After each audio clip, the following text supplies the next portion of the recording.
Hello, I am the Crazy Elephant.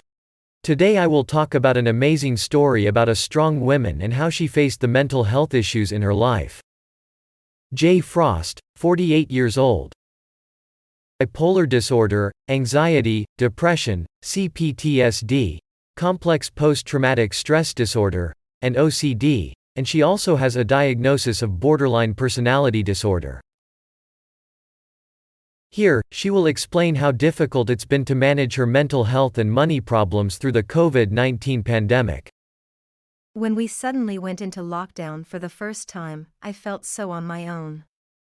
I missed my son, his wife, and my grandkids. They're my support network. Not being able to see them and celebrate things like Mother's Day really hurt. Spending money online to make myself feel better. I couldn't do the things I know can help when I'm struggling with my mental health. When you feel really poorly, it's hard to get outside, which was worse anyway because of the lockdown. I started spending money online at all hours of the night to make myself feel better. It was exciting to see the parcels arrive, and I felt I could justify it. I wasn't drinking or gambling, plus some of my money was going to good causes, so how bad could it be? But despite my poor credit rating, I kept getting more money in credit, which made it harder to stop. As time went on, I was sinking further and further into debt. The effect on my mental health. It all had a devastating impact on my mental health. I couldn't sleep, I lost my appetite, and I found myself on edge all the time. I felt paranoid every time I heard a knock on the door in case it meant the bailiffs had caught up with me. And the debt companies started to chase me with phone calls and letters. It felt relentless. I knew I had to do something. Because my mental health was near crisis point, I spoke to my GP and was referred to my community mental health team.